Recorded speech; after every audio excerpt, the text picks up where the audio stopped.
So what do you see moving forward musically in, like, I don't know, the next year?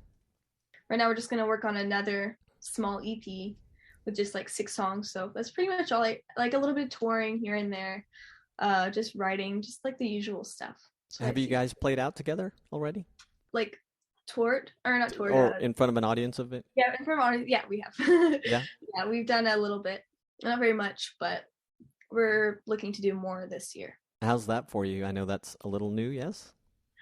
Well, I'm actually pretty comfortable with it only because when I was about 5 years old, I think I got on stage for the first time and Okay. just played harmonica. So I did that every time that he went on stage almost. And so I've been like in front of this audience a lot.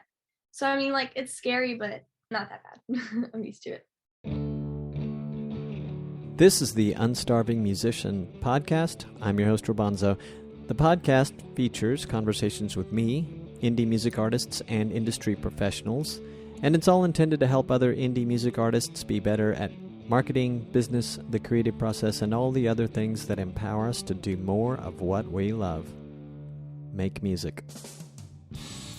Welcome to another episode, little blue birdies. It's a pleasure to be in your earbuds today, on your Sonos, on your car speakers, on your stereo, however you're listening. Thank you for listening. We made it to our new place in Querétaro, out of the Airbnb that we landed in.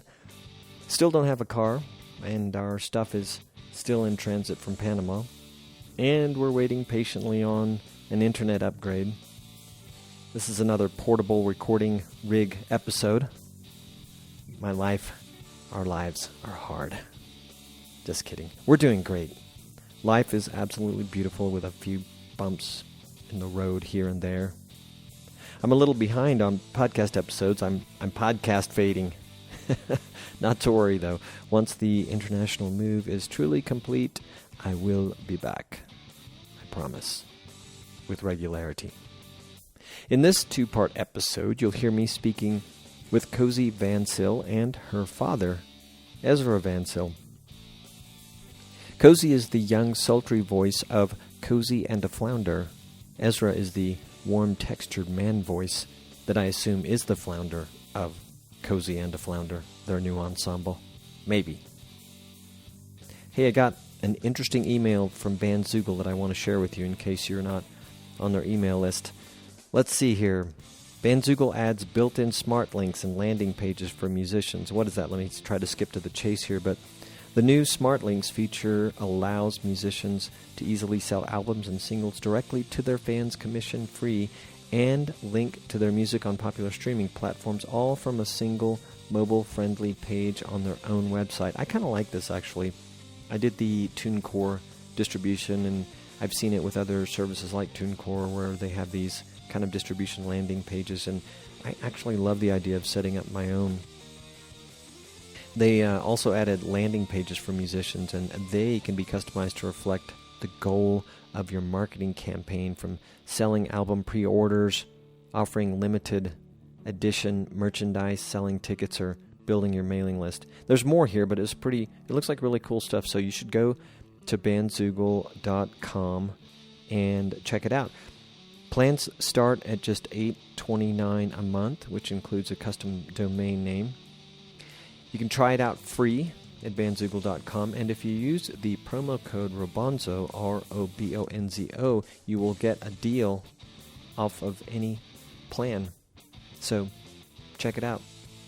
Promo code ROBONZO. And I'll mention that again at the very end of this episode with a little more detail. So Ezra was featured in episodes 42, 182, and 187 of the podcast prior to this episode, on which you'll hear him in. Ezra and Cozi wouldn't tell me what or who the flounder of Cozi Anda Flounder is. Cozi actually led me down a conversational path about the flounder, but then Ezra implied that they agreed never to speak of the flounder. But I must know the answer to the question of the flounder, the mystery of the flounder. For now, I only have what they told me, which was apparently bupkis. Cozi and Ezra had recently released their first EP called The Place when Cozi and I spoke, but Cozi had previously tracked vocals on and co-wrote a song called Parables, which was featured on Ezra's album called Family Songbook, released not too long ago. She and I, Cozi and I, talk about, in this conversation, we talk about songwriting, her music influences, working with her dad Ezra, learning the ropes of marketing and the music business, growing as a vocalist and songwriter, and a wee bit more. Cozi is a teenager and the second I've featured on the podcast, the second teenager, the other being Radio Disney artist Samantha LaPorta way back in episode 26. I confess that I find teenagers challenging as an interviewer. I actually enjoy speaking with them in real life. Always have, but I've decided there's a slightly different skill set needed to get the good questions in with teenagers. That's what I've decided, and I'm going to solicit advice. I think teenagers want to and like to talk about slightly different topics than the average adult. Cozi is an interesting and delightful young person, and I just felt like I could have done better. I don't know. We had fun nonetheless, or I did anyway. You can hear Cozi Anda Flounder wherever fine music is found and at coziandaflounder.com. I'll tell you more about Ezra in the second part of this episode, but here, right now, is me speaking with Cozi Vancil. Hi. How are you today? I'm good. How are you? Good. Your backdrop looks great. If you're okay being on video, we'll just do it on video. Maybe I'll use it. I may not, but it's predominantly audio. But if I have time, I'll throw in some video. So if you're cool with it, awesome. Well, are you guys in Oak Cliff today, or in East Texas? Or, yeah, Oak Cliff. Okay. Today. Yep. I was meaning to ask you, were you actually born there in Oak Cliff? I was born in, around Oak Cliff. I think I was born in Grand Prairie. Okay. I think. But yeah, around here. That was a real crap town when I was growing up in the area, but Grand Prairie's actually come up. Yeah, I've heard it's been like, it used to be pretty bad, so. It was just a lot of nothing. Now I hear it's kind of nice, so that's cool. Yeah, I love it now, so. So when I saw your folks it wasn't the last time I was there. You weren't there, right? The one time they came and met me for breakfast? I don't think so. Yeah, I didn't think so. I don't think so. I don't think I was there. Yeah, I didn't think so. Just check and make sure my memory was serving me well. Yeah, I don't think so. So, the place, how's all that going? I like it. It's going what do you mean, how's it going? Yeah, how's the release going?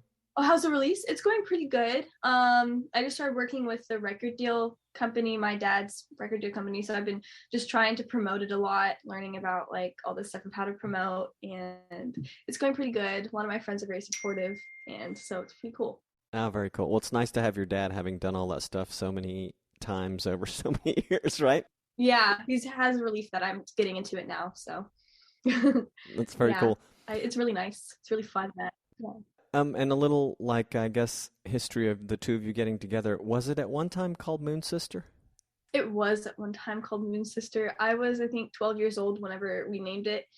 And whenever I got a little older, I was like, I don't like that. I just didn't like it.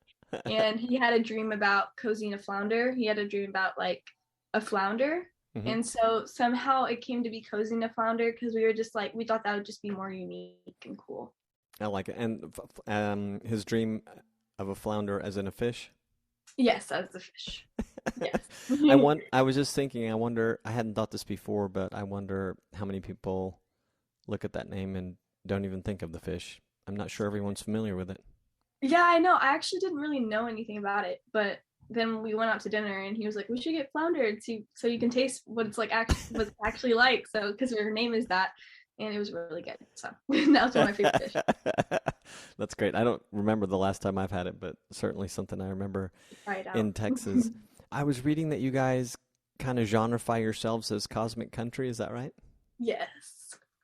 Yes, we do. It's I don't really know how to explain it. It's just, people kept saying we were country, but I was like, we're not country, just country. So we came up with the name Cosmic Country because it's just different. And folk is kind of tired, right? Yeah, I don't know. I love folk, but I don't know if we're really folk. Yeah. So. I mean, it's definitely, as I've also read about you guys, Americana-ish or Texas Americana-ish for sure. But I like it. I I think that your dad, Ezra, had shared that genre with me once before, probably, or maybe I just read it when he was talking about what you and he were doing. So, is it accurate that you were writing kind of as a regular thing, starting at around 10, or by then, or maybe even before then? I think I wrote my first full song when I was 11. Like I finished it when I was 11, Uh-huh. and that was on the ukulele. So that was my first like real song that I wrote. That's fantastic. How many do you guesstimate you've written since then? I'd say probably maybe a little over 50.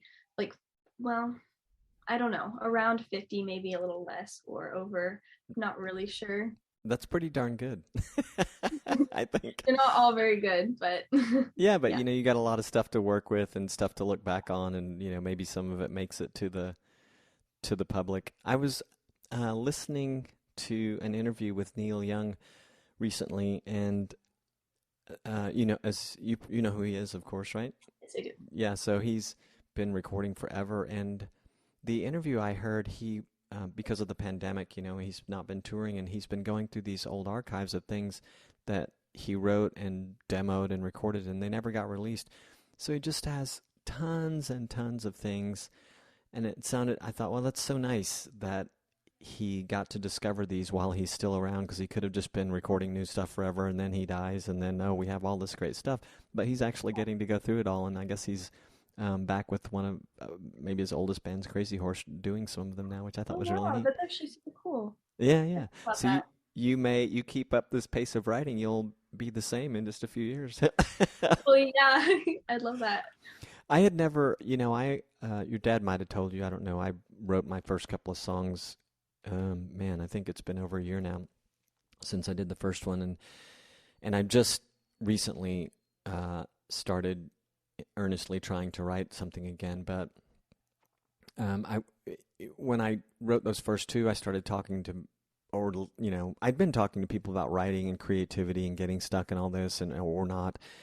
But I started having different conversations, and one friend of mine who's been in the business for a long time, he had told me he had just he wasn't always a big songwriter. He played in a rock band forever, and they had some nice success and ended for various reasons over time. But he had said that he had just tons and tons of phone recordings of all these riffs that he'd done. So like incomplete things, but he was just Mhm. going through them all, and he'd just released his first solo record a few years ago, and I think he's still sitting on a second one. But I thought that's kind of cool. And again, I'm thinking of how you're going to feel if you keep writing at this pace. Yes. Your dad, I was reading, I guess, I don't know if it was an interview with the two of you, but or maybe it was you saying that your dad didn't really want you anywhere near the music business, but then it just sort of happened. Can you kind of describe what happened that you ended up working Well, together? well, I think my mom always wanted me to do music. I don't know why. She hasn't really explained it, but I think she always kind of wanted to. So she saw I had something that I just like loved music. And so when I was really little, there's like lots of little videos of me just like playing a little guitar that my grandpa gave me. It's actually right over there. It was my first guitar. He built it for me and everything. And I would just play around with it. And my dad eventually came to see that like he was like, wow, there's no stopping her with the music. And so whenever like I think it was whenever COVID happened, people wouldn't come over to sing for he was trying to get somebody to come and sing like the girl part for his Hmm. family songbook. And I sang around the house and stuff like that. And I was already writing songs by then. So he brought me out there. And so we started recording. And we also wrote parables during that time. And that was the first song we wrote together. And then we just kind of got into music after that. So, I was listening to the newer stuff, and I thought, wow, your voice has changed, and I don't mean like changed as in like puberty changed or something, but more like yeah. you're stylistically changing already, or maybe you're finding your own voice. Obviously, you are, but I noticed for me a noticeable change from parables and the latest stuff. Do you feel that? Yes, I definitely feel that. I definitely feel a big change. Parables, I think I was starting to get a little more insecure with my voice. Not during that time, but like I was starting to go through like a change of like, oh, I'm starting to hear my voice and like, ew. And then I started taking voice lessons and that like brought my confidence way up. And I think that's what helped the Yeah, next album. And I started finding my voice, like my actual voice. sure.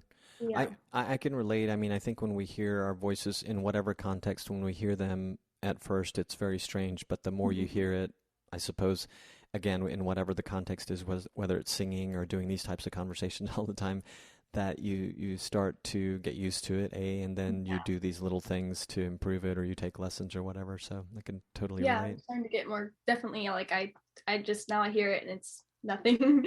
So yeah. I guess I can hear the a bit of a timid side of you in the very first one, and because you and your dad are so cool and that you're doing videos together as well, I can see your persona in the videos kind of coming out as well. Yeah. You're changing there. You know, you almost sort of see this different level of confidence. How do you suppose did that just simply come around from doing it more, or were there other little things that helped you a lot?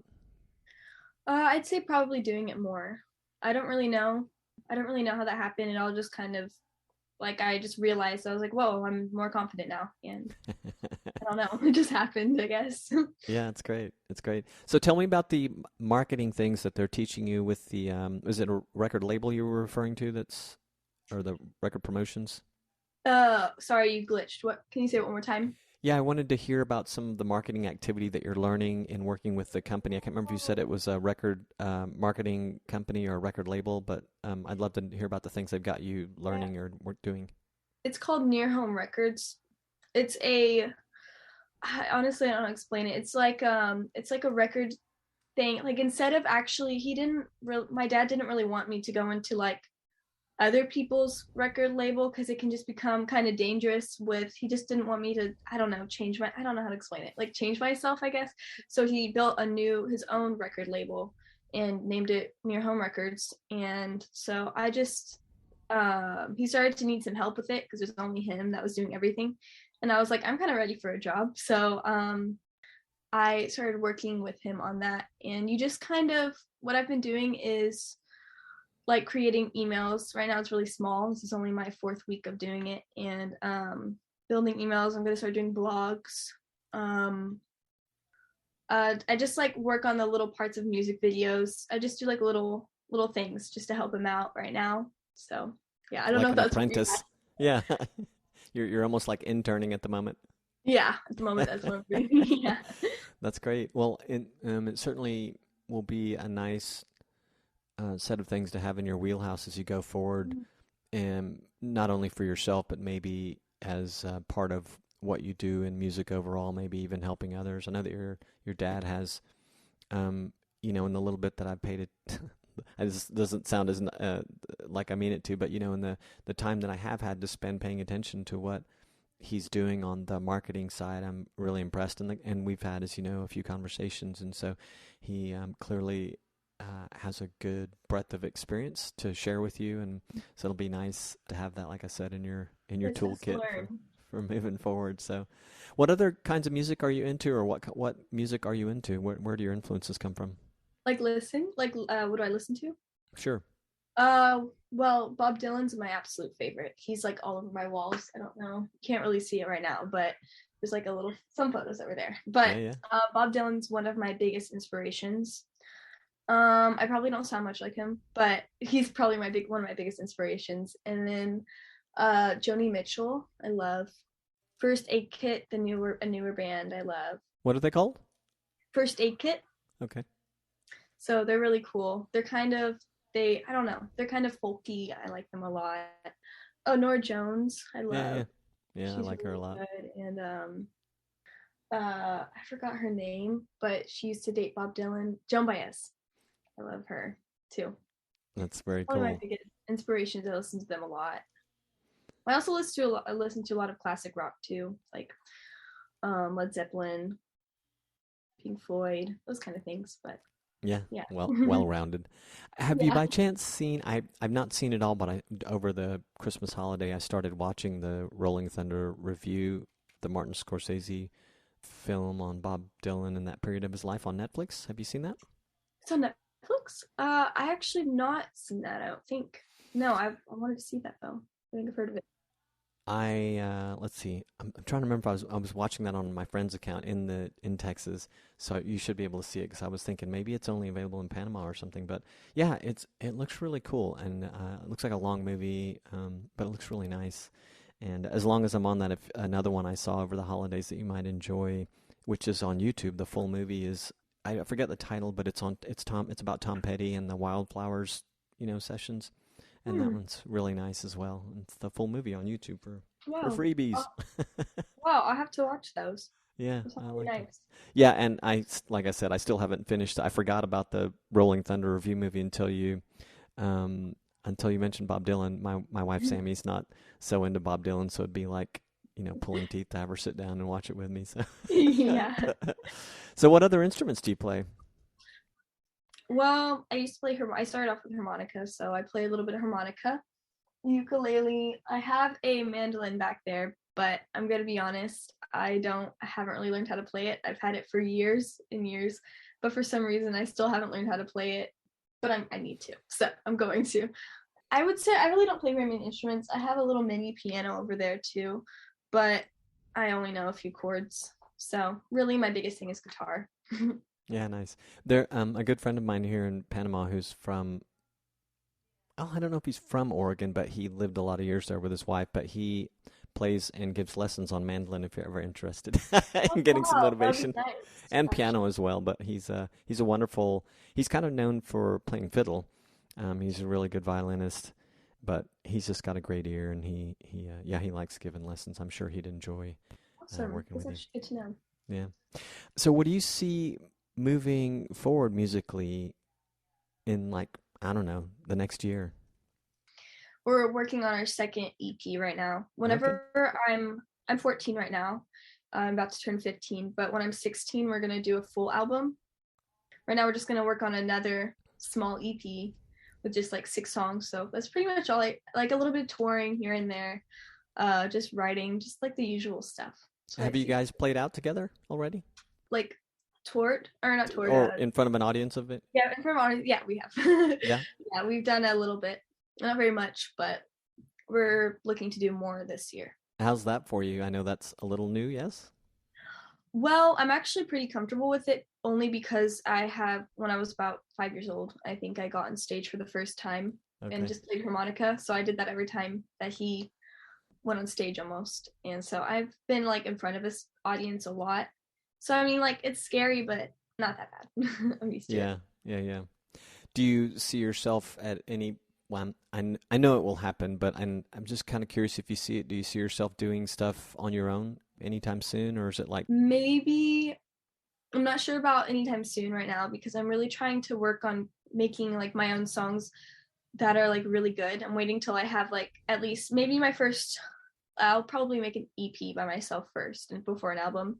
But I'm trying to gather up some really good like my best songs. So just right now I'm just writing and trying to get some good ones. that's So I smart? don't know when. What is the writing process like with your dad? With my dad, Hmm. one of us will just like be sitting around, so one of us will just like go and be like, "Hey, you want to write?" And we're like, "Sure." So, we usually do it in my room because it's just I like my room. It's pleasant. I don't know. We'll start just trying to figure out something on the guitar, both of us, and whoever comes up with it first, we'll be like, "Oh, that's nice," and then we'll try to make a melody. Usually, we try to make the whole like melody before the lyrics, but sometimes lyrics kind of come in between Hmm. usually. But sometimes one of us will have already written like half of the song and we'll be like, "Hey, do you want to come help me finish this?" So that's usually how it is. It sounds like, from what you're describing and what I've read, that it comes pretty easy Yeah. for you guys. And I love how it all started out. It looks like you're playing with some of the band that was going on before you started recording together. Yeah. We do band practice once a week on Tuesdays.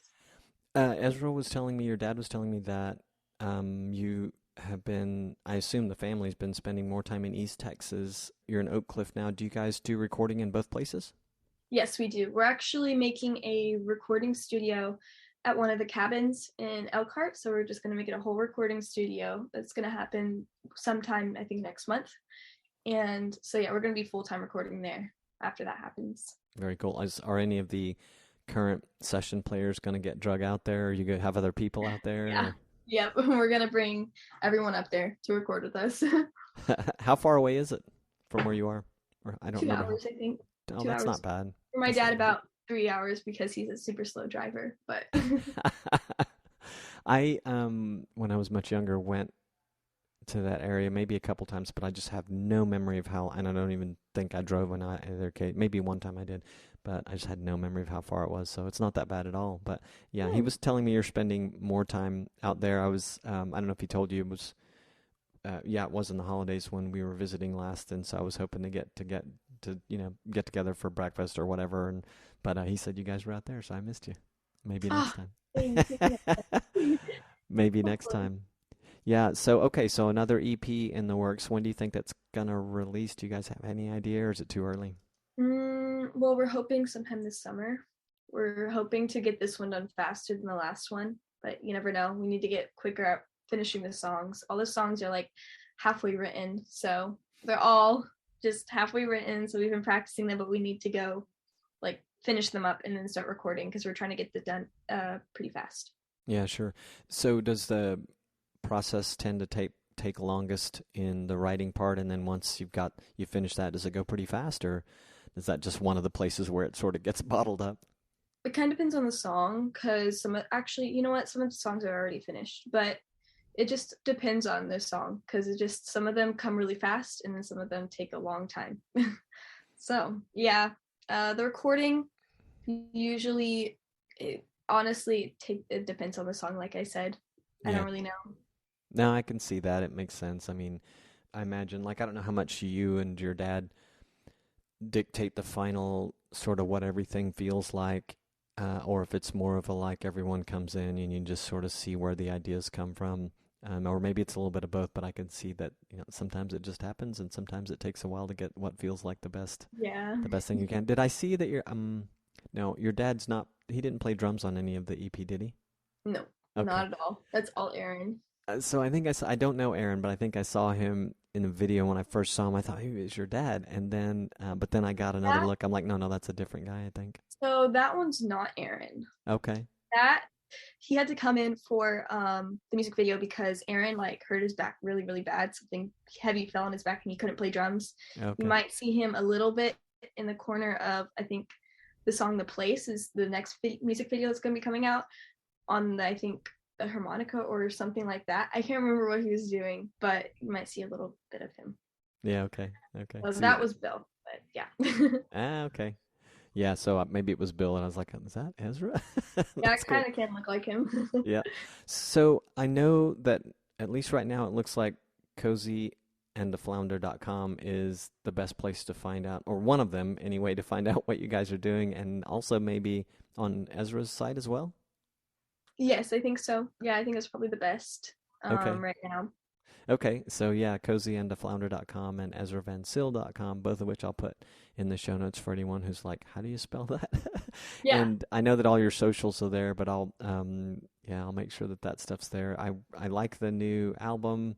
I need to listen to it some more. I You. look forward to hearing some more from you and your dad, and obviously from you as well. And I really appreciate you spending time talking with me today. Thank you for inviting me. One of the big problems I had was marketing myself as an artist because I don't like being that person to my fans. I really don't want to be asking for money. I don't like that in the relationship because I'm bringing music to them. And so just starting a label just for to kind of put some separation in it. And we do have an assistant too, so it might even put kind of more separation between. The label has been doing that for all music history. The record label's not afraid to go do a sale, a Valentine's Day sale, or to say there's a new piece of merch, hey, you want to buy this, and do a little bit harder sales, where me as an artist, I can't do that. I can't have my direct name. I don't know, just something in me feels really funky about that. I've done it and then I feel weird about it. And so the label gives us a separation. That's the biggest thing I think I'm giving her, is like, separate yourself into business Cozi and then artist Cozi. And then the artist can be the artist. Up next in the continuation of this episode is Ezra Vancil.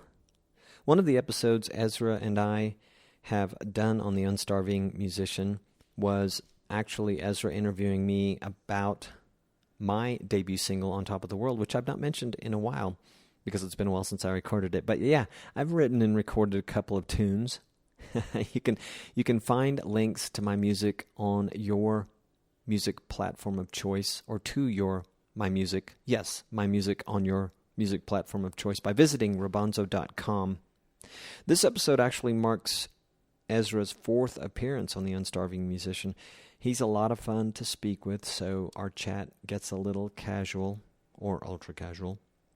But in this conversation, we talk about Cozi Anda Flounder, his current projects, there are a few, funding his music projects, At Home Records, Ezra's label, separation between artists and label, marketing as an artist, the 90s movement, the evolution of Cozi, his daughter, live shows, nerves, preparation, falling down, his new studio that he's building with Cozi's help, the next Cozi and a Flounder album, and more, yes, more.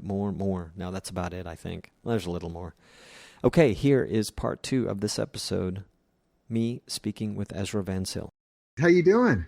All right, I was just like off in another world when I saw an alert that we were supposed to be on a call. I'm like, oh, crap. It happens to me all the time. Don't worry about it. Do you have a fan on behind you? Ah, thank you. Hold on.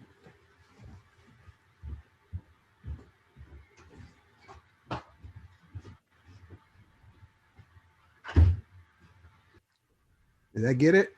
Yeah, that's better. A little better. I can hear it a little bit, but it's all right. Totally cool. I wonder, let me see what yeah, it might be my computer you're hearing. I'm on my laptop and it's kind of loud. Yeah, it's okay. It's trying to stay cool. It's on my last album. You can hear my laptop. I can.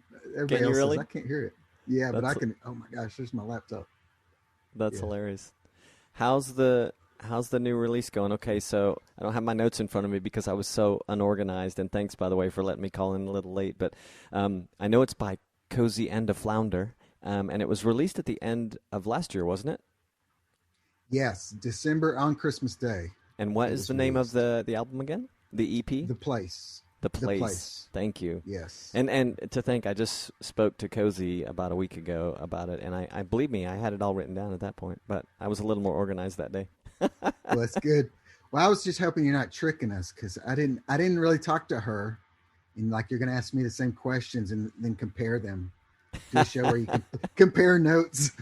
Hey, that's a great idea. Let me pull up like, my what notes. does the father say about this? What does the daughter say? Yeah.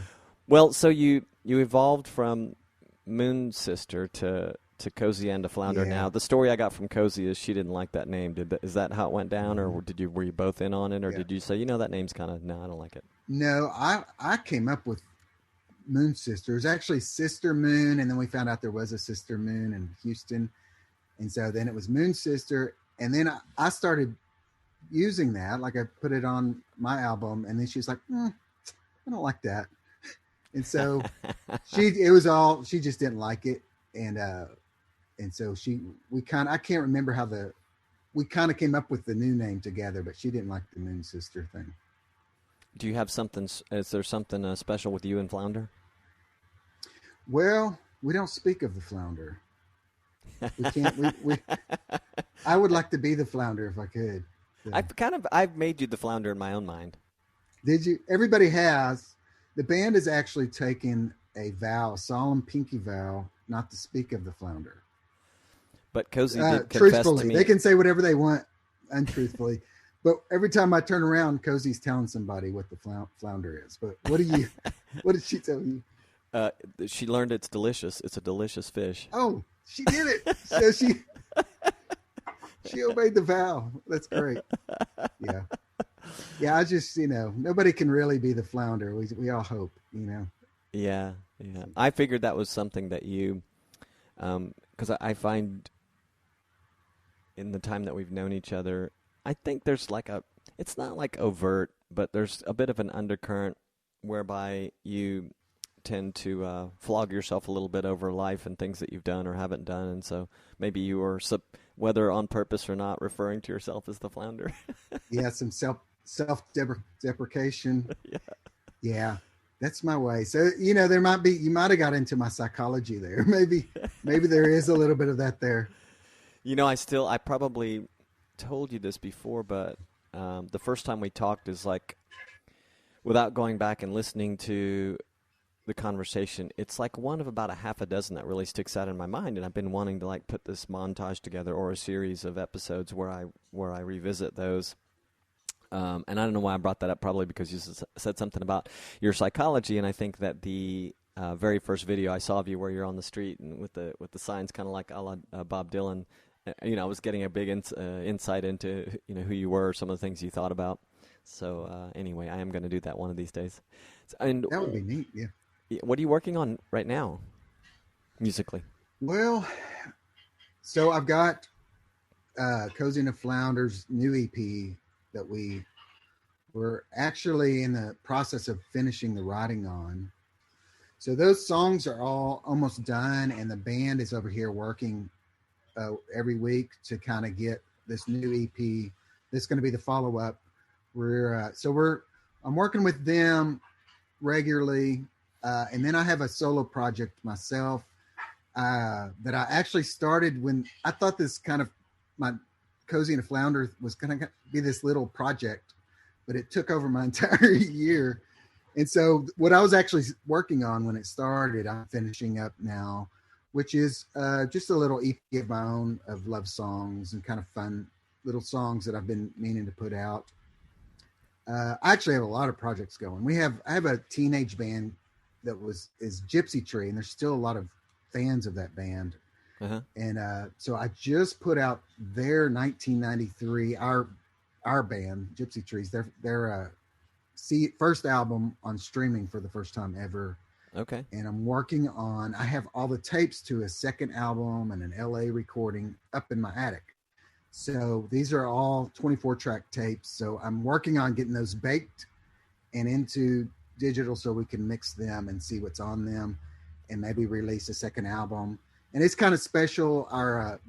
He was actually my bass player for other projects, but from that band, he passed away some years ago.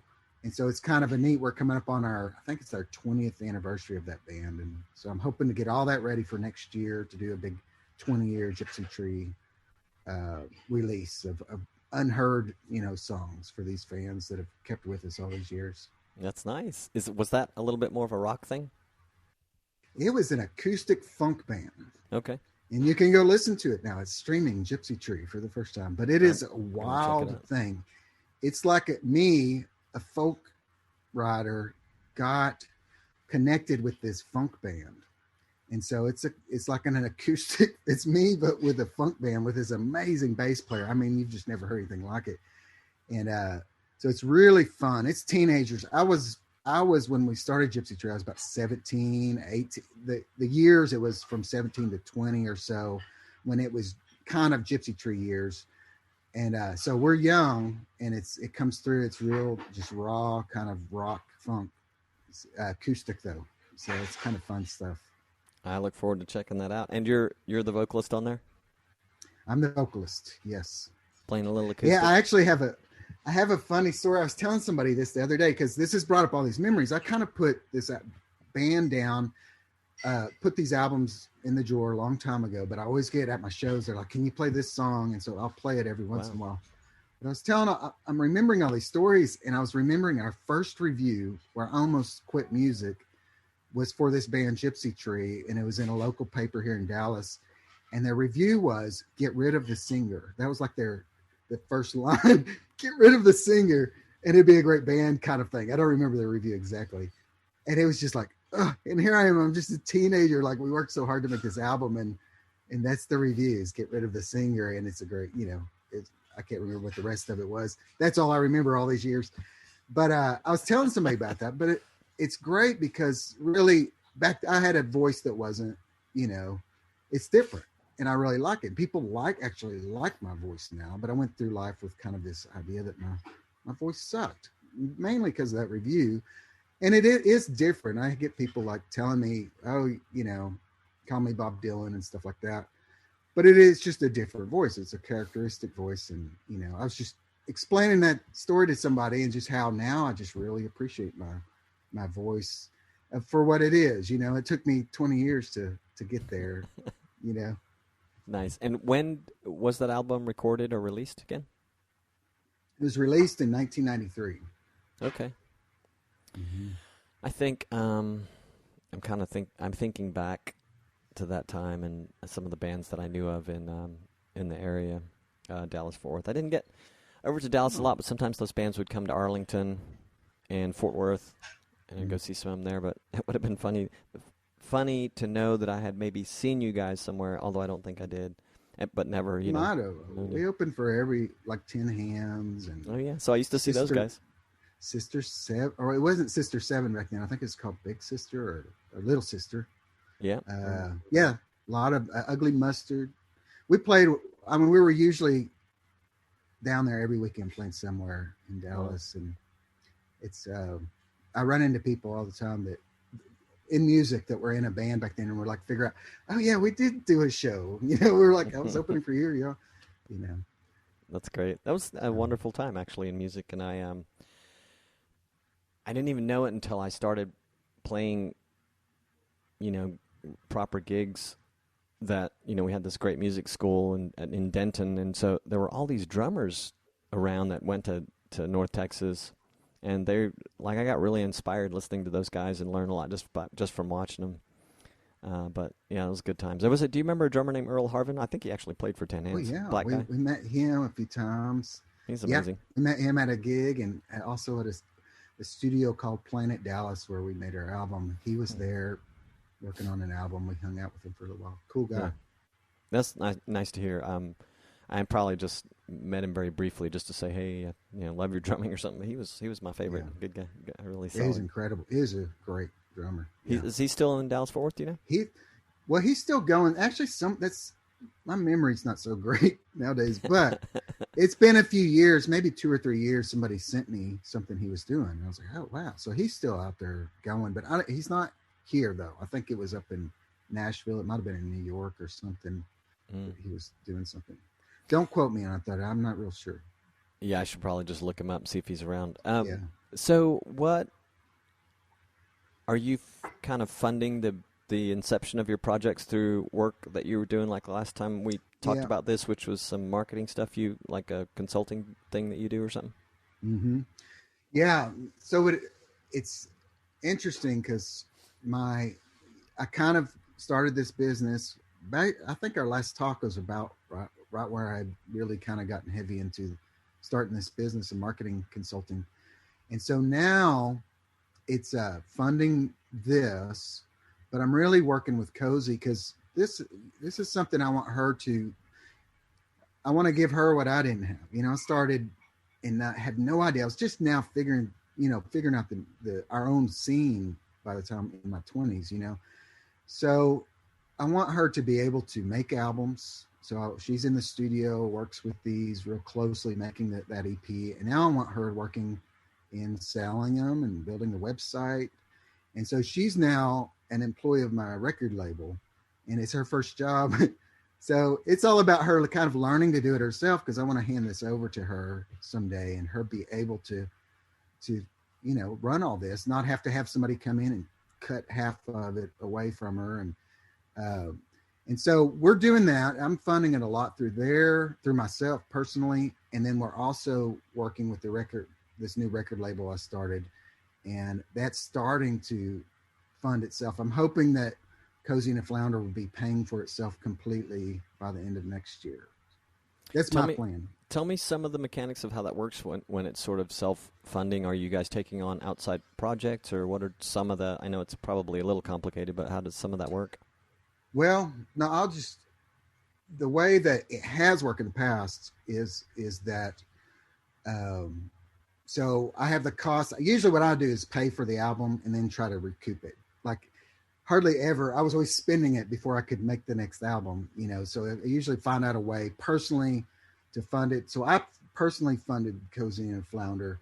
And what we're doing is just working on a lead page kind of thing where we're bringing in ads. We're going to try to get this in front of people we think would like the music.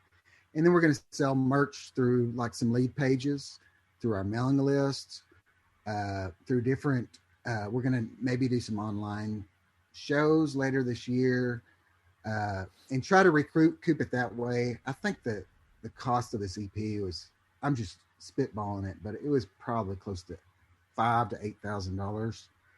And so, like, if you want to like get in the nuts and bolts of it, so on launch, I tried to make a quarter of that back, and we pretty much did, which was through record sales, CD sales, T-shirt sales. Okay. And then some people were just paying, it's pay what you want on Bandcamp, and some people were just paying much more. I also did promotions through my fan base. I have like a subscription thing on Bandcamp, and so I've got some of my fan base to come over, and actually people have subscribed to my subscription thing, which some of that money I attributed to Cozi Anda Flounder.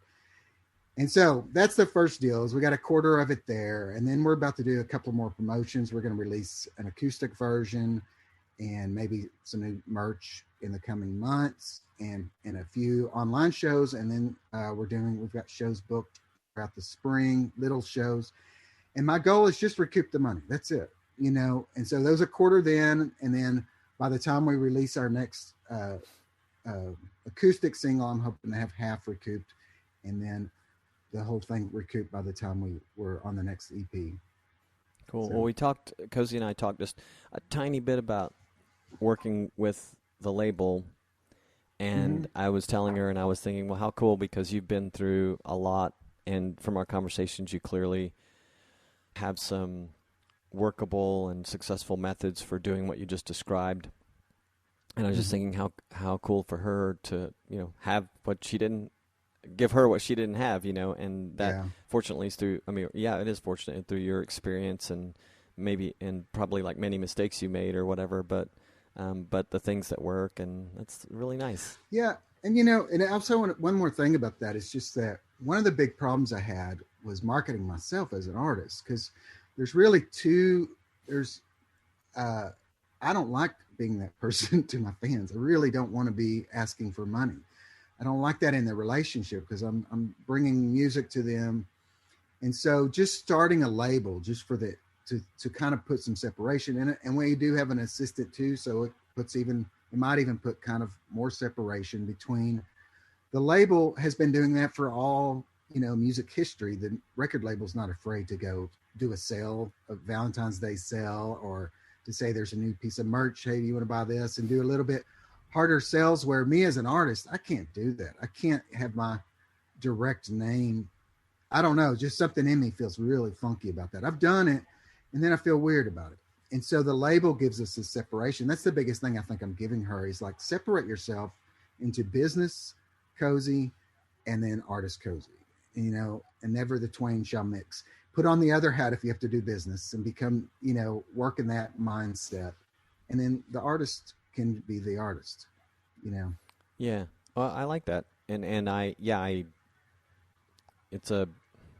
was going to use the word culture. It's kind of a culture for artists now to ask for support. And it, a lot of us are very successful at it. I'll lump myself in there. Not that I'm wildly successful at doing that, but, a lot of independent musicians are successful in asking for support directly. But I completely understand, because I know they just probably 99+% of them have some sentiments like that, at least some of the time, if not a lot of the time. But they do what they have to do. So now, and I feel better doing it with a label, doing the backup emails and stuff. But I can still go and ask, hey, we're doing a crowdfund. I'm okay with that. But if it's going out every day, every week, that becomes hard for me. Yeah. Is there, it's not the first time you've done it, right? But is there a lot involved in setting up a label? Oh my gosh. Well, not so much the label. Now I'm just doing it under my LLC, doing business as this label, so there's not that much. What's hard is really, this is what's strange, is it's really simple to set up something that makes money if you've got a good product, like if you've got a good album, you've got a good video, anything that somebody might want to, not even sell, but appreciate you with a donation or something. It's easy to do that, but thinking of all the stuff, all the little gears Yeah. that make this little thing run, and getting it all there is incredibly hard. And I think in my younger life, I'd always give up, because first of all, I'm a creative mind. I don't know that I think in that way so well. It's a kind of an analytical way of, okay, we're going to do this, we're going to do here, and then this, and then you're dealing with people's psychology and how are they thinking about this, and what, and you build this little mechanism, like a little factory. It's actually really simple, the whole funnel idea, but making it is very hard. And I'd always try to buy it pre-built. And that's the problem, is you got to know, like as a business and as a label, every little part of the mechanism that helps bring money in and sell products. And the more you get to know each one of these little gears in your factory, the better your little machine runs. And the more you can just pour more audience in this side, and then outflows profits. It's like any business. This is something, it's strange, but I was always just getting money. However, like it play a show or do a service or, whatever, however we could get it. But getting in the idea that it's really, if I really will take the time to build a mechanism of my business, of my label, and understanding myself as a label, all of a sudden a label's there for profit. They're there to make money, or at least to pay for themselves, Mm-hmm. and to think of that mechanism. And that's all I really need to think about, is make it really work really well. And all the gears spin really well. That's really hard work for me. I don't know why it is. It's all just up in your head. It's being quiet. You can't do it with a phone on or a TV. You've got to really think, okay, this step, this step, this step. Why isn't this step working? Why does everybody jump off at this step? Let's try something else, and we'll go down. And it's kind of a paradox in a way that it's, in the end, when you look at it, it's so simple. You're just sending an audience down this path, and it's so difficult to do. And that's why so few people actually figure out a way to get profit out the other end. But labels do. I guarantee that's what they're thinking about. A record label is, how do we get profit out of the other end of this product? Sure. Am I accurate in saying that you treat the activity of having the sales funnel and the customer journey like you could with any product, but just applied it to music? Yeah, well, and that's where I think it's different, Okay.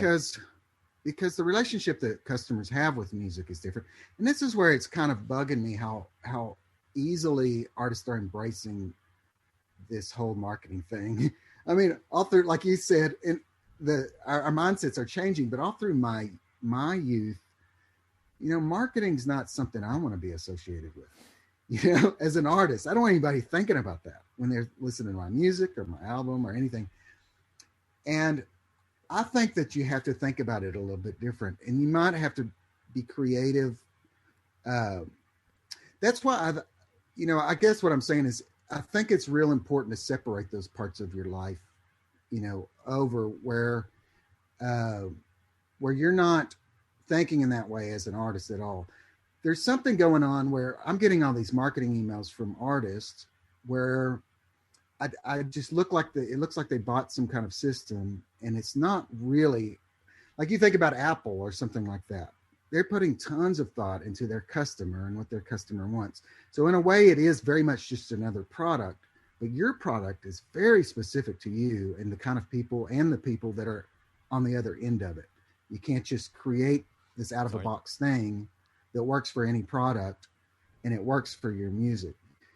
That's why I was talking about each little gear, once you get in there, has to be really massaged, because there's another way to put a little pressure on the cell as an artist, way different than you would do with a piece of software or with this class that you're selling.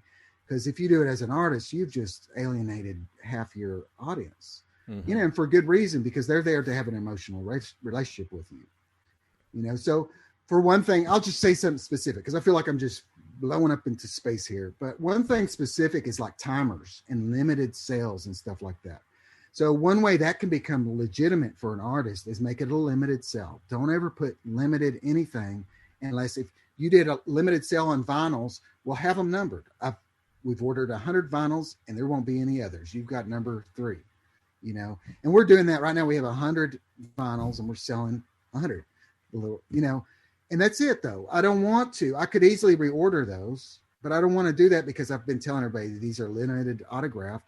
And that's not a business decision. That's me as an artist going, that's some bullshit, I don't want to tell everybody these are limited. And then they go, wait a minute, they've got them on sale now down at the record store 2 years later, And so I think just being real, authentic with that. If you're doing a limited t-shirt, let it be a limited t-shirt. Don't print anymore. Don't put the little timer on there that's fake and people come back. Make it real. The timer's fine, but make it real. Make the sale over and then start a new sale, a new campaign. But that is a general principle of business. If you're going to use that, make it real, because it'll backfire on you otherwise. But what I think I kind of heard, though, was that you were really desperately holding on to the separation of artist and the business side when I was asking. So this is kind of like you're using the label uses like some parts of it's not all of it, but like this funnel, the sales funnels and the customer journey, similar to what you could with other products. So then, then I was kind of sensing, you're urgent, you're wanting to really kind of keep your artistic side separate. But so you didn't say anything that made me think any different about my question. Like, it is like I could model that with the other products, but I do understand what you're saying. Though we have to be careful, as an artist. But at the same time, like I said, I know that as a business selling anything, whether it's all those other things that you mentioned, if you're going to do those kind of things, it should be legitimate. Maybe it's not something that you can number, but it's like, I'm only going to do this many, or I'm only doing it until this time. All the but I guess what you're saying, all the principles are the same. Yeah, sure. For some one product or another, they are, yeah. It's just arguably a more delicate situation. But it's funny, even right. when I go through learning marketing processes and think of applying that to a class, for instance, it doesn't feel a lot different to me than it does like if it was a song. Of course, no, it really doesn't, because it's still me. You know what I mean? But then if it's a widget or something, maybe it's a little bit different. You have a lot of when you start having a lot more people involved in something, whatever it is, software or whatever it is, then maybe you have a little more separation. But when you write a song, it's so you more than anything, right? Yeah, I think so. It's all the same principles. I think that separation is just key for some people. And I have a couple of friends that are good at the music business side of things. They have no problem with this at all. So it might be like a personal thing that I have a weirdness with it, and maybe I need to get over it. But I don't really feel like that. But you found a way. I found a way to do that. Yeah, to make it work. And I actually kind of warmed up, starting a legitimate marketing business as I got in there and found out, this is a whole different thing than what I've been calling a business. I've been a freelancer really when I would go make money. And it's kind of made me see, this is not just people with a bunch of money. They're throwing it, business in general. It's not just people just throwing out, they got money or they're this type of personality. It's a really cool thing to build a business. It's very creative in itself. Sure. And so that too has opened me up on the record label side to be okay with a lot of things that, and maybe that's a 90s thing, man. When in the 90s, we just hated everything. Everything was like anything that was like popular is just like, I don't want anything to do with it. And so maybe that's just me growing up in the end, because getting out of the 90s mentality that, basically if you're doing well, there's just something wrong with you.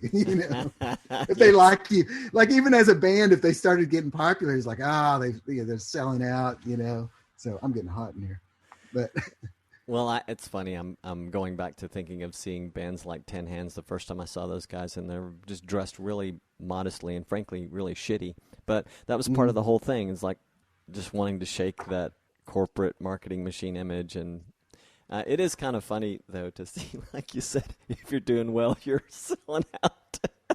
Yeah, I saw that. I know. That was a big deal. I mean, this was my group of friends. I don't know if it was everybody in it, but it really was whenever a band made it. And now I think we all prided ourselves on liking bands that we found, and what we've seen. But when they made it big, it's like, they're selling out. They're putting that gloss on everything. And, and really, that's not a healthy way to do it. To look at music either, there's still people that are like that. It's like, they're selling out. No, artists just grow and they got to be allowed to grow. And, and that's just what was happening back then. Got to make a living. Maybe you got kids or something. Yeah. Yeah. And it was probably a reaction to what was the 80s, it's just like, maybe that's good because a lot of stuff was just so corporatized and so glossy and sticky and, just sugary. Glittery. They were just like, we got to pull back like for a whole decade and just hate it all, and make some music where you can't even understand what we're saying. And then we'll come back in the 2000s. We'll get back to it, We'll put on some decent clothes. I was watching. I'll wash my pants. Yeah. Yeah. I was watching Eddie Vedder on YouTube today because I don't know when he did it. I didn't look at the year, but it's some band that Chad Smith's playing drums in from the Chili Peppers, and they're covering. I'm like, oh, he's covering an REM song and one of my favorite Petty songs, "Room at the Top." And so as soon as I saw him, I'm telling my wife, because I'm watching on my laptop, and goes, Eddie Vedder's looking pretty stately these days. And she goes, has he changed much? I didn't say it, but I'm still thinking, nah, he still dresses for shit, but he looks cool. Really?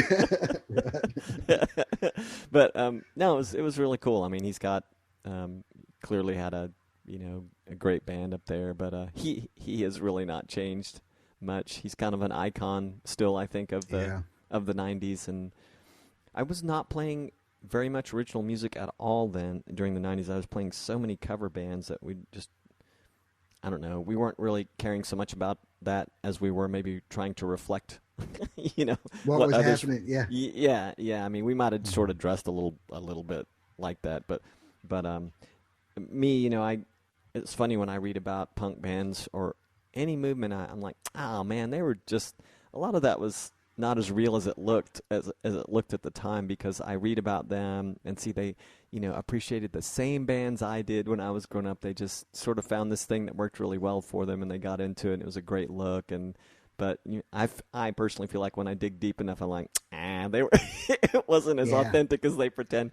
Now, with these, a lot they of make these guys, a whole thing out of a little movement, and they'll make it like this and make a movie about it, and suddenly it's the thing that was happening. Yeah. Yeah. Well, I always, the Police are sort of a great case study in that they were three guys that were more or less, I guess, jazz musicians, and they decided to, dye their hair and sort of be something between punk and the 80s, and it was a big hit for them. And, fortunately for them, they were actually a talented group of guys, but the appearance thing to me when I read about it is very contrived, but that's all right. It was kind of that way for a lot of the successful artists. Yeah. I got this sense, I keep thinking, talking about Cozi, I hope you don't mind it, but no, actually that's what I'm all about right now. I was working on the website when you called, so cool. I'm all about Cozi and Flounder. I just love it, so you can talk about it all you want. No, well, I was telling her just from the very first track that you guys did together, that I guess was on your album, and to Places, the Place or Places? The Place. She sounds like she's already, I can already sense an evolution in her voice. She's already changing, not her voice changing, but she's just, I don't know, it's like you hear this growing confidence in her voice. And so I'm trying to imagine, what she may become and what kind of styles, if she'll always stay sort of kind of in this vein that she's in, or what kind of styles she might embrace in the future. But do you think much about that?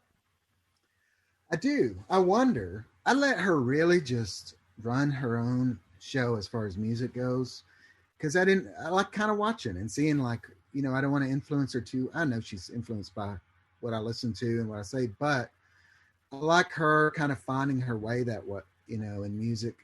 And what I see is that she, she's, now this might be my fault, but she loves Bob Dylan. Her room, I don't know if you could see that in the video, it's plastered with Bob Dylan, but she doesn't just love Bob Dylan's music. It's about the way he did his career, which was to totally flip everybody out about every 3 albums and throw off the old fans and start something so new that it would just piss everybody off.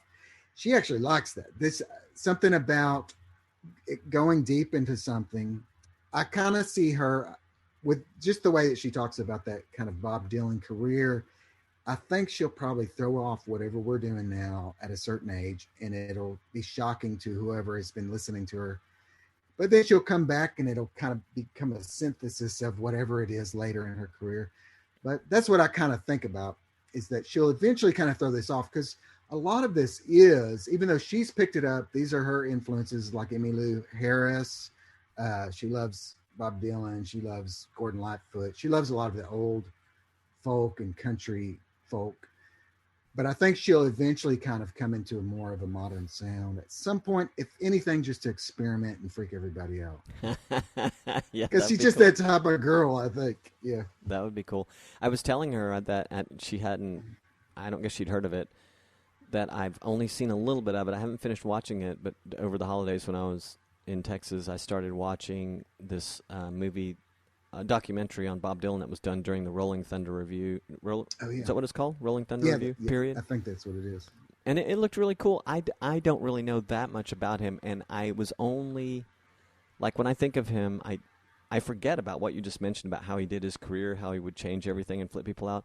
Now, I do remember that you said that. This is how little I followed him, but I do remember now that you said that, reading some stuff that he'd done that, like in, I guess it was the late 70s or 80s, maybe, which is one of the many times, right, that he'd done it. And I was like, oh, that's interesting.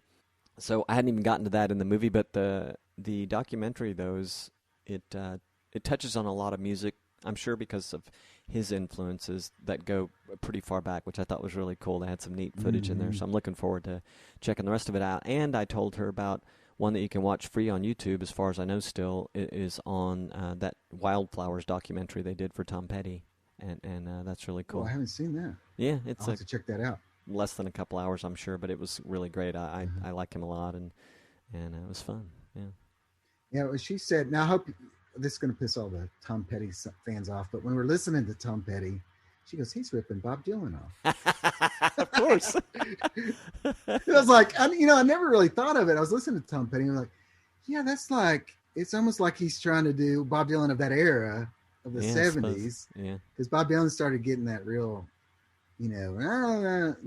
anyways, never thought of it. I was like, yeah, he kind of is. Yeah. But he took it to a new level. He took it to like a rock, popular level with the kind of crusty voice. Yeah.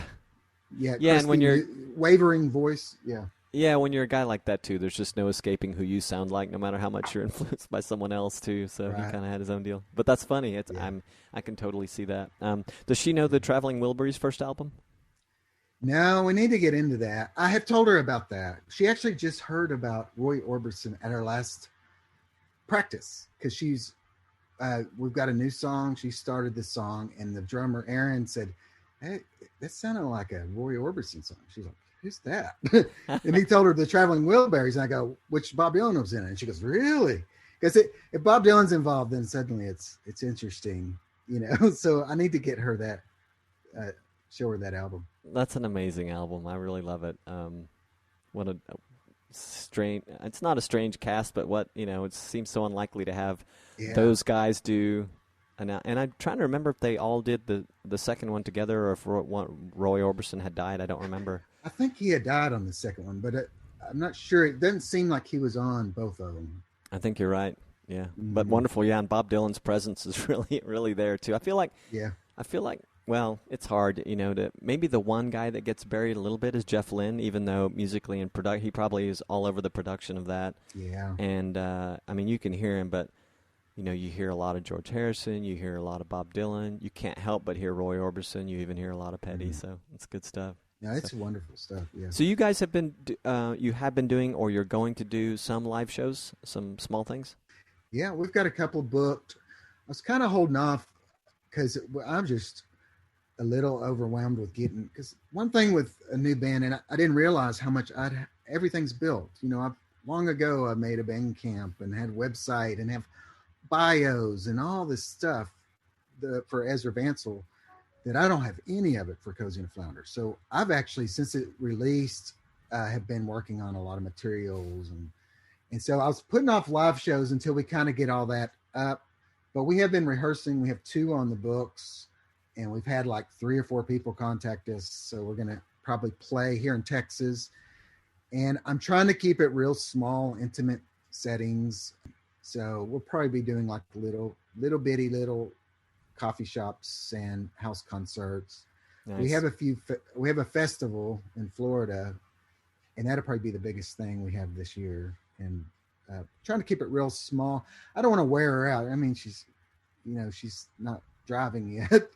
And so I don't want her feeling like she's at like a corporate office where she has to be somewhere every day.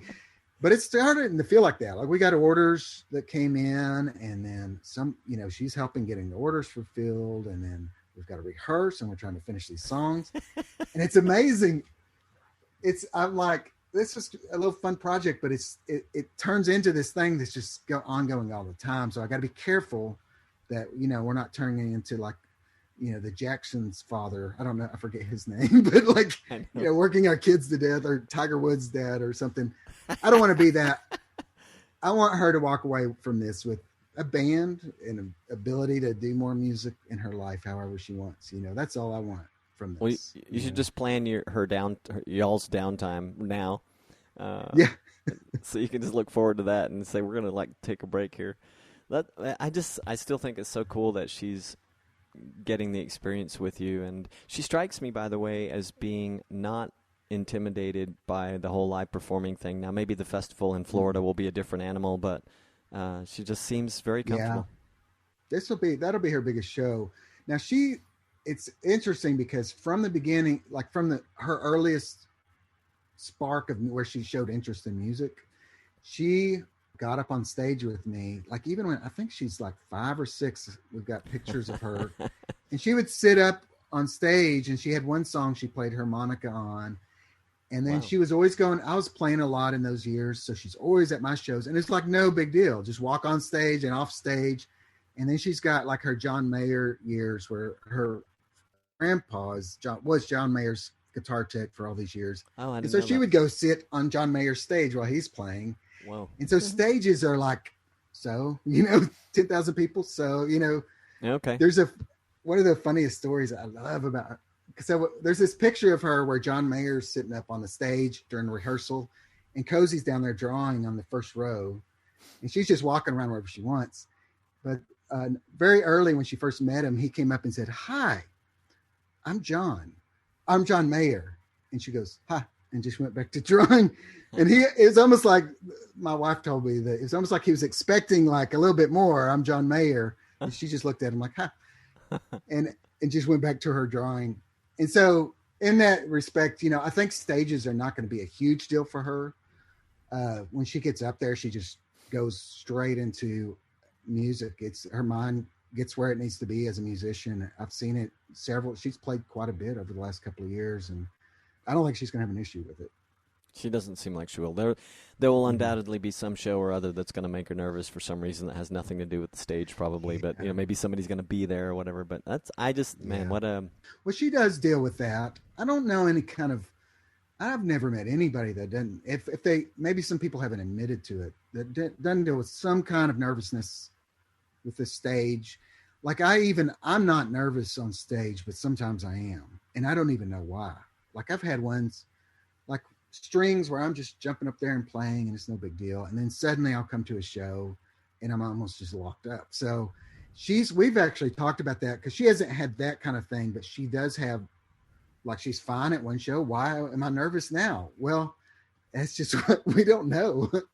It's something that's natural to us, I think, as humans, to have everybody staring at us, that there's something that in our reptilian brain are saying something like, if there's something wrong with me, or they're looking at every inch of my body to, I don't know, hang me or something. But there's something like very natural to being nervous, I think, and just dealing. You got to just accept I'm going to be nervous sometimes. For me, I think I'm always underprepared, no matter how much I've prepared, I'm really, because I'm almost always in a band situation or ensemble situation, and I'm always afraid that I'll be the one least prepared person, and it's seldom ever been the case. But it doesn't matter. I will always feel that way. You always feel that way. So that's just your personality, Well, and it's strange because drummers usually are the most prepared ones, at least in my experience, and they end up kind of organizing things in the band and helping with things. So maybe it's a personality that's drawn to drums. That's more perfectionist or something. I don't know. Maybe subconsciously, I have too much to do. All my limbs are moving, and I have to think. How do I look? Yeah. Exactly. Yeah. Oh, man. Speaking of how do I look, I was just noticing, you can't really tell, but I fell. Oh. Now you can. That's not a birthmark. I didn't see it until you just did that. Yeah. No, we were walking the dog, and I come down. It was my stupid accident second stupid accident in less than a week's time. But we were walking down a little incline, and it's dry and gravelly. And I'd been thinking about it for, I guess this happened. What's today? Thursday. It might have happened Tuesday. So I had a couple days to think about why couldn't I catch myself? And then it was just last night I was going, oh, it was downhill. So as I started, as my body decided it was going to fall forward, I guess it's kind of awkward to try to catch yourself when the ground's like that. Like that. Because normally you would fall backwards on your ass or something Yeah, when you're sliding. yeah. But for whatever reason, I must have, I don't know, hit a rock and just. Oh, yeah. man. So I get up and I'm a little stunned, and Sammy looks at me and she's like, that looks kind of bad. So I'm thinking I'm going to walk home like this, but I can feel it dripping down my face. So I got to take my shirt off and do this. But yeah, anyway, I'm impressed. You can't see it. No, I didn't see it until you showed it, but man, that's terrible. I think I actually have like this is all actually kind of swollen, but you can't see it too much. Thanks to the lighting, I guess. Thanks to my makeup crew. Right, your makeup crew. Is it Zoom? Yeah. The fall, I hope this isn't like something that's we're starting to fall, because I had a couple of falls recently too. Is this what the podcast going to become? We're going to start talking about our latest falls. Fell on my hip. No. Is this somebody said to me, and you're probably thinking, is this happening now? Right. Is this happening now? I had one that recently. It was so bad, but we got a cabin, and I took it down to the dirt. I took the subfloor out. And so I had these little walking panels across the beams or whatever those are down there. Mm-hmm. And if you stepped off of them, you'd go through, and there's nails and probably like scrape you all up. And lo and behold, now I'm blaming this on my wife, but she had moved one of the panels where it just fell right between. Oh, and so I'd walked in next to Cozi. Cozi was working. She's been helping us. She was like pulling nails or something. And I'm walking in and I'm talking to her, and I just go down. And it didn't just look horrible. It hurt horrible. It like scraped up my belly and everything. and I got back up, and she goes, "Mom did that." So she told her. Threw her under the bus. Threw her right under the bus. But that was one of my falls recently. So. Yep, we may have to do about it. Anyway, well, gosh, I'm glad you're okay and didn't get a nail in the gut. Yeah, me too. Well, you should send me pictures sometime of what you guys are working on out there. I will, and in fact, the next video you're going to see it pretty clearly because it was made. The Cozi and Flounder was recorded in this cabin. Okay. And it wasn't even done. It didn't even have walls. And then one of the videos we're about to put out called "The Place," the title song, is coming out probably next month, and that one is in the cabin, the unfinished cabin, with us recording, and you'll get to see all the mess. It's kind of crazy. There's like insulation hanging down, and are your bandmates like going, "Dude, what? Why did you bring there was this out here?" Yeah, my poor drummer wouldn't use the bathroom. So I don't know what he did. There's nothing around us, but he wouldn't go into the bathroom because part of the pipes lay on your leg if you're gonna sit in the bathroom. Dang. And so he would take off every once in a while. I think he's trying to find a store, but anyways, I don't know if I should have told that one. My wife just laughed in the other room. So, well, anyways, you'll get to see it in the video. You can, it's we won't see that part. Little place. Yeah. Maybe you should. Yeah, you won't see the bathroom. I don't think we put that in the video. Maybe you could stage the drummer in a photo for the inside of a CD or album cover on the toilet with the pipe across his legs. With the pipe sitting on the pipe across his legs. Yeah. Okay, so when is the next one going to be out-ish? Ish. We're going to record it at the cabin again, the same thing, and that is happening in mid-March. And if we do it the same way we did this last one, we try to record it pretty much live and then kind of tack on some stuff after. And so that means it should be out we're hoping in summer, so maybe late July or August is our plan this year. So that's the plan. Who knows what will actually happen, but that's what we're shooting for. Cool. Well, I look forward to it, and I'm going to have to go back and listen to The Place now with different ears because of what you just shared with me. But now, What was the date of the release, by the way, of The Place? Like when I was able to hear it on 24th. It was released in Christmas 2021. So was it by chance on Spotify on that day or somewhere where I would have been listening to the whole thing? Or I think it did go on Spotify on Christmas. I'm trying to remember because I played, I'm pretty sure, at our friend's home, and we stayed with some BFFs in Arlington, and I know I was at least playing them one of the songs, and I was trying to remember if I played the whole thing, but we were all enjoying it. And I played it for Sammy here one day recently, so it's good. It's a really good record, and I look forward to the next one. And I'll have to, like I said, go back and listen to the first now that I know you're in this dilapidated cabin. Yeah. You can pick out the cicadas on the album, especially on the place. The title track. Go listen for the crickets or cicadas, whatever you call them, or locusts. That's what I think they call them down there. They call them out there. But they're on the album very, like when I tell people that, they write back and go, oh my gosh. Yeah, it's like there's these cicadas that you can hear in the woods on the place. I have not heard that yet, so I'm going to go back and listen. It's actually cool sounding. So yeah, it worked out. It doesn't sound bad. It's not like one cricket, a bunch of them. Got to edit that fucker out. Well, it's great seeing you, man, and really good to talk with you again. Best of luck on the next recording. And wait, did you tell me when you thought you were going to finish it? Yeah, I mean, I think it's actually going to be released in the summer. So maybe late July and maybe August will be the new album. And it's a really neat one, too. I look forward to that. I get the emails. I just need to pay attention to all of mine. It feels so fortuitous nowadays. When I open one. I'm like, oh, something really, big has happened, So maybe if I open them all, something really big has happened every time. I don't know. I think actually, I just send them out. I have been sending them out so irregularly. So now we're getting regular, so they're probably pretty boring each email. So. No, they're always good. All right, my friend. Take care of yourself, and I'll let you know when this is out, and also, of course, when Cozi's is out, and say hi to the family for me. Peace. Cheers. This episode was powered by Podcast Startup. I've spoken with many podcasters about the struggles of starting a podcast, and they told me their main challenges revolved around fear, procrastination, and tech. I know what that feels like, yet I've recorded and published over 260 podcast episodes. I overcame these challenges and can help you do the same. Here's how I can help you. I've taken a look at all the things that worked, all the things that are still working, and all the things that didn't work, and I have put together a curriculum that will fast-track you to launching, marketing, and sustaining your podcast so that you can share your expertise, garner expertise from others, dig deep into a special interest, help others, get more website visitors, expand your personal brand, grow your network, or any number of other things you may want to do by starting a podcast. So you will be able to start, enjoy, and benefit from your very own podcast. To learn more, go to unstarvingmusician.com/podcast startup.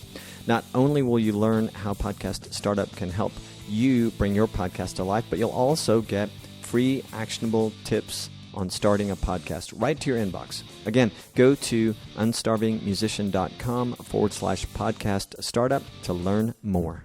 This episode was powered by Bandzoogle, the platform for musicians and bands to build their website and manage direct-to-fan marketing and sales. Bandzoogle features powerful design options, a commission-free store to sell music, merch, and tickets, detailed fan data, integrations with social networks, and more. Plans start at just $8.29 a month, which includes a free custom domain name. Try it at bandzoogle.com and use the promo code ROBONZO, ROBONZO, to get 15% off your first year. That's bandzoogle.com, promo code ROBONZO. If you love what I do, if you find value in what I do here on the podcast, please visit unstarvingmusician.com/crowd sponsor or the show notes for this episode to learn about options for offering your support. The Unstarving Musician accepts direct financial support, and we very much appreciate it, but there are several other ways to support the podcast and help keep it going. Again, you can learn more about those options for supporting the Unstarving Musician podcast at unstarvingmusician.com/crowd sponsor. Did you know you can help other independent musicians find The Unstarving Musician by following or subscribing on your audio platform of choice? Well, now you do, and it really does help. And if you have feedback, please go to unstarvingmusician.com to get all my contact info. You can text me, call me, email me, leave a voice message right there on that page. Just go down to the bottom of the page and you'll find everything you need to know. I really would love to hear any of your comments, suggestions, questions, whatever you've got. And you can find links to just about everything talked about in this episode at unstarvingmusician.com/podcast. All right, I'm peacing out. Thank you for listening and sharing with your musician friends and fellow indie music fans. Peace, gratitude, and a whole lot of love.